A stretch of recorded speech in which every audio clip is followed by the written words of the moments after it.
मित्रों, रामायण सिर्फ भगवान श्री राम और रावण के युद्ध की कहानी नहीं है। इसमें कई महत्वपूर्ण चरित्रों का वर्णन मिलता है, जिसमें लंकापति रावण का पुत्र मेघनाथ और मेघनाथ की पत्नी सुलोचना भी शामिल है। मित्रों, मेघनाथ का नाम इंद्रजीत था। दोनों नाम उसको पराक्रम और बहादुरी के लिए दिए गए थे। जब उसने जन्म लिया तो वह बाकी बच्चों की तरह रोया नहीं, बल्कि शेर की तरह दहाड़ा था। उसने स्वयं ब्रह्मा जी से वरदान लिया था कि वह किसी भी युद्ध में जाने से पहले अगर अपनी कुल देवी निक्को भल्ला के मंदिर में जाकर यज्ञ पूर्ण करेगा तो उसे युद्ध में कोई नहीं हरा पाएगा। वो एक ऐसा महारथी था जिसने स्वयं नारायण रूपी श्री राम और लक्ष्मण को अपने नागपाश अस्त्र में बांधकर शत्रु सेना में हाहाकार मचा दिया था। जी हाँ मित्रों, हम बात कर रहे हैं इंद्र पर जीत पाने वाले इंद्रजीत की, यानी कि मेघनाथ की। मित्रों, यह तो हम सभी जानते हैं कि राम और रावण के बीच युद्ध में लक्ष्मण ने मेघनाथ का वध किया था। लक्ष्मण ने अपने बाण से मेघनाथ का सिर धड़ से अलग कर दिया था, लेकिन सुलोचना के सतत्व में इतनी ताकत थी कि मेघनाथ का कटा हुआ सिर भी जोर जोर से हंसने लगा था। मित्रों, क्या है सुलोचना और मेघनाथ की पूरी कहानी? अगर आप जानना चाहते हैं तो इस वीडियो को हमारे साथ अंत तक जरूर देखिएगा। तो नमस्कार मित्रों, स्वागत है आपका आज के इस नए वीडियो पर एक बार फिर। मित्रों, ऋषि विश्वश्रवा ने 2 विवाह किया था। पहली पत्नी इला विदा से श्री विश्वश्रवा को पुत्र के रूप में कुबेर की प्राप्ति हुई थी और दूसरी पत्नी कैकसी से रावण, कुंभकर्ण, विभीषण और शूर्पणखा का जन्म हुआ था। इसमें रावण का विवाह मंदोदरी से हुआ था। मंदोदरी अप्सरा हेमा की पुत्री थी और महर्षि कश्यप के पुत्र मायासुर ने उन्हें गोद लिया था। मंदोदरी से रावण को जो पुत्र मिले उनके नाम मेघनाथ, महोदर, प्रहस्त्र, विरूपाक्ष और भीमक वीर थे। इनमें से मेघनाथ रावण और मंदोदरी का सबसे ज्येष्ठ पुत्र था। मेघनाथ के बारे में कहा जाता है कि वह महाबलशाली और महाप्रतापी योद्धा था। मेघनाथ के जन्म के समय रावण चाहता था कि उसका होने वाला पुत्र तेजस्वी और पराक्रमी होने के साथ साथ अमर भी हो। इसलिए मेघनाथ के जन्म के समय रावण ने सभी ग्रहों को अपने पुत्र की जन्म कुंडली के 11वें स्थान यानी लाभ स्थान पर रख दिया था। परंतु रावण की दुष्ट बुद्धि से परिचित शनिदेव ने अंतिम समय में अपनी चाल बदल ली और वे 11वें स्थान से 12वें स्थान पर आ गए, जिससे मेघनाथ अमर नहीं हो पाया। इस बात से क्रोधित रावण ने शनिदेव को अपनी लंका में कैद कर लिया था। वाल्मीकि रामायण के अनुसार जब मेघनाथ का जन्म हुआ तो वह सामान्य शिशुओं की तरह रोया नहीं, बल्कि उसके मुंह से बिजली की गर्जना सुनाई दी थी, जिस वजह से रावण ने अपने पुत्र का नाम मेघनाथ रख दिया था। मित्रों, मेघनाथ ने साक्षात महादेव से शिक्षा प्राप्त की थी। महादेव से शिक्षा प्राप्त कर मेघनाथ सभी दिव्यस्त्रों का ज्ञाता बन गया था। अपने किशोरावस्था में मेघनाथ ने अपनी कुलदेवी प्रत्यांगिरा के मंदिर में गुरु शुक्राचार्य से शिक्षा लेकर कई सिद्धियां प्राप्त कर ली थी और जब मेघनाथ युवावस्था में पहुंचा तो उसने कठिन तपस्या के बल पर संसार के 3 सबसे घातक अस्त्र ब्रह्मास्त्र, पशुपास्त्र और वैष्णव अस्त्र प्राप्त कर लिए थे। एक बार मेघनाथ ने अपने पराक्रम से देवताओं के राजा इंद्र को परास्त करके उन्हें बंधक बना लिया था। मेघनाथ की वीरता को देखकर ब्रह्मा जी ने मेघनाथ का नाम इंद्रजीत रख दिया था। बंधक इंद्र को छुड़ाने के लिए जब ब्रह्मा ने मेघनाथ को आज्ञा दी तो मेघनाथ ने इंद्र को बंधन मुक्त कर दिया।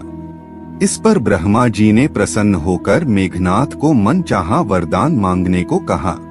तब मेघनाथ ने ब्रह्मा जी से अमरता का वर मांगा, लेकिन ब्रह्मा ने कहा कि यह देना संभव नहीं है। इसलिए उन्होंने इसके सामान्य ही मेघनाथ को अन्य वरदान दे दिया। इस वरदान के मुताबिक कुलदेवी प्रत्यांगिरा के यज्ञ के दौरान मेघनाथ को स्वयं त्रिदेव भी नहीं हरा सकते थे और न ही उसे मार सकते थे।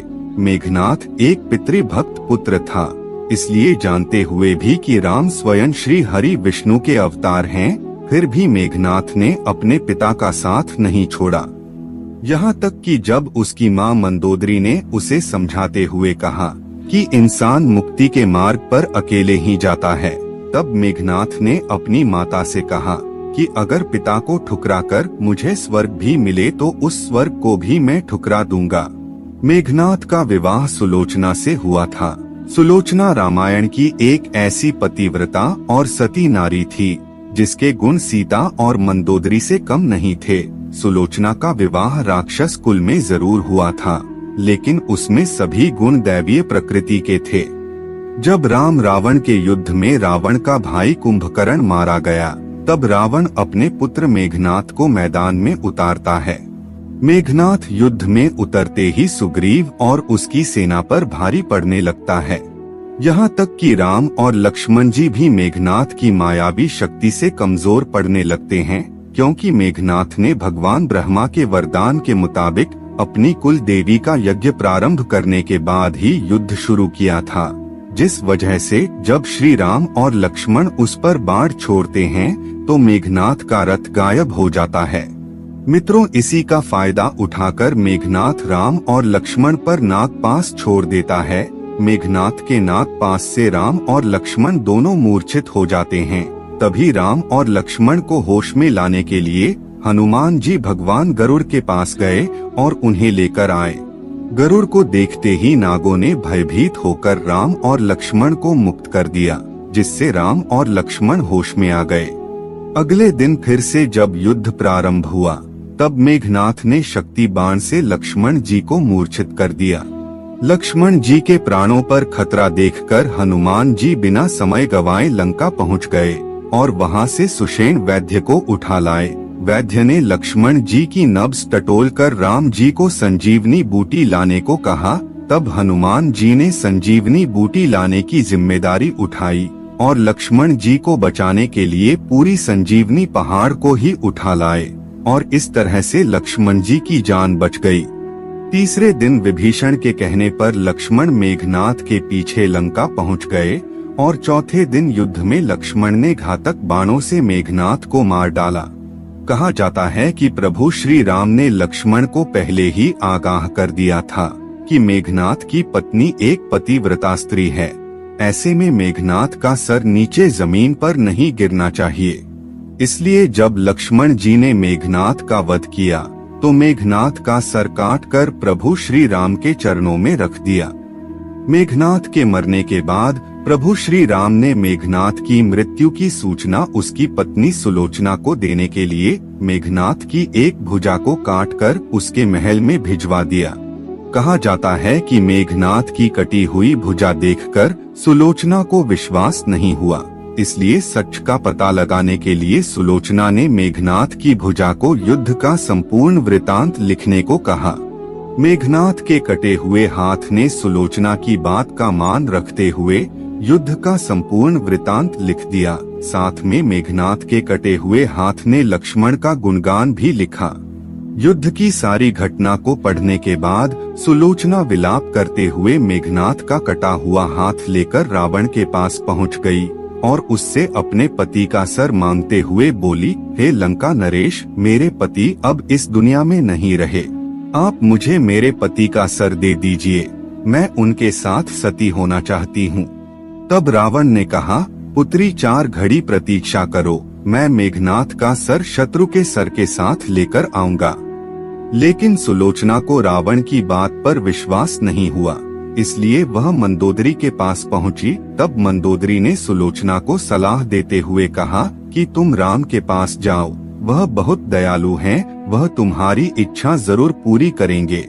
मंदोदरी की बात मानकर सुलोचना राम के पास पहुंच गई और अपना परिचय देते हुए बोली, हे प्रभु श्री राम, मैं आपकी शरण में आई हूँ, कृपा करके मेरे पति का सर मुझे लौटा दे ताकि मैं सती हो सकूं।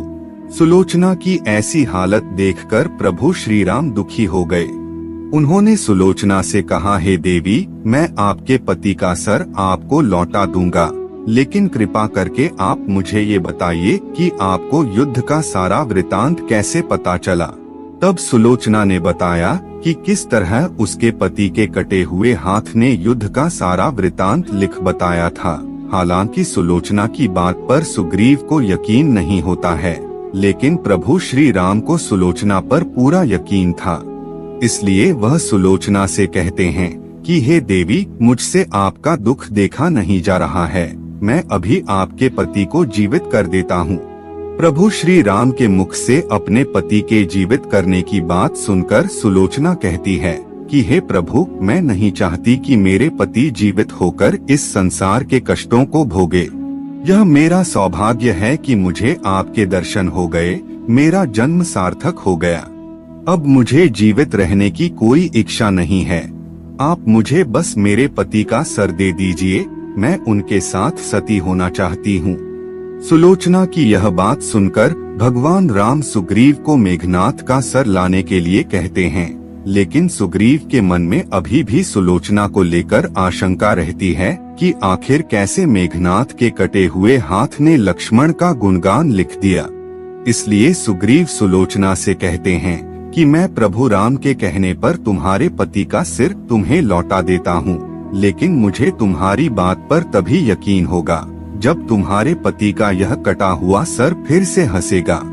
यह सुलोचना के अस्तित्व की बहुत बड़ी परीक्षा थी, इसलिए वह अपने पति के कटे हुए सर से कहती हैं कि हे स्वामी, कृपा करके हंस दीजिए, यह मेरे अस्तित्व की परीक्षा है।